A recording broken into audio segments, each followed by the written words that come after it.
Assalamualaikum warahmatullahi wabarakatuh. Hai Pointers, terima kasih telah bergabung kembali bersama channel yang sederhana ini Poin 1.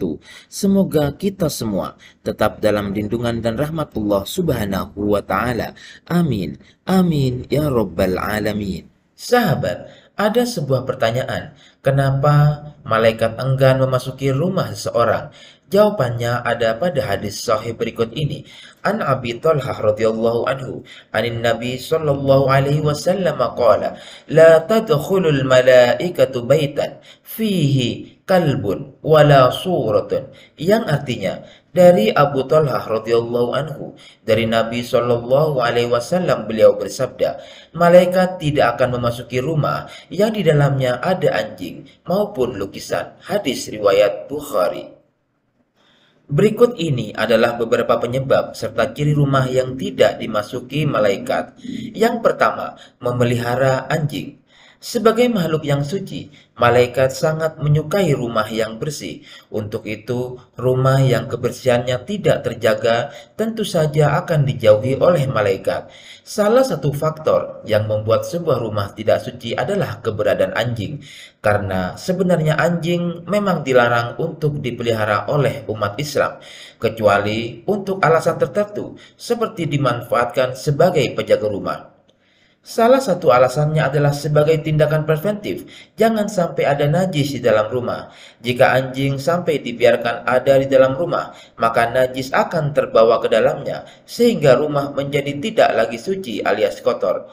Najis tersebut berada dalam air liurnya, yang bisa saja secara tidak sengaja air tersebut terjatuh di rumah yang suka digunakan juga untuk sholat. Yang kedua, memajang patung.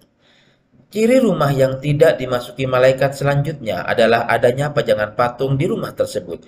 Meskipun sebagai dekorasi, ini akan membuat rumah orang yang memilikinya seakan mendukung pembuatan patung. Padahal, membuat patung, apalagi yang berbentuk utuh atau patung makhluk hidup, merupakan perbuatan yang dilarang oleh Allah Subhanahu wa taala. Dengan begitu, sebagus apapun patung yang dipajang, bisa jadi hal tersebut akan membuat malaikat enggan untuk mengunjungi rumah tersebut. 3. Beraroma tidak sedap dan kotor. Malaikat juga sangat tidak menyukai rumah yang memiliki bau tak sedap serta terlihat kotor. Rasulullah Shallallahu Alaihi Wasallam bersabda, siapa saja yang memakan pohon yang tidak sedap ini, janganlah mendekati masjid kami. Sesungguhnya malaikat akan merasa sakit karena aromanya seperti halnya manusia. Hadis riwayat Muslim. Untuk itu, pastikan rumah selalu dibersihkan agar tampilannya terlihat bersih dan tak ada bau tak sedap yang muncul karena malas membersihkan rumah. Selain disukai malaikat, rumah yang rapi dan bersih juga akan membuat betah penghuninya. 4. Tidak pernah terdengar lantunan ayat Al-Quran. Rumah yang penghuninya tidak pernah membaca Al-Quran juga akan menjadi rumah yang tidak dimasuki malaikat. Sebab rumah tersebut akan terasa sangat kelam karena tidak dibacakan ayat suci sehingga dijauhkan dari rahmat Allah Subhanahu wa taala. Rasulullah Shallallahu alaihi wasallam bersabda, tidaklah suatu kaum berkumpul di dalam salah satu rumah Allah atau masjid untuk membaca kitab Allah atau Al-Quran dan mempelajarinya, melainkan ketenangan jiwa bagi mereka. Mereka diliputi oleh rahmat, dikelilingi oleh para malaikat, dan Allah menyebut nama-nama mereka di hadapan para malaikat yang ada di sisinya. Hadis riwayat Muslim. Dan yang kelima atau yang terakhir adalah dihuni oleh orang pelit.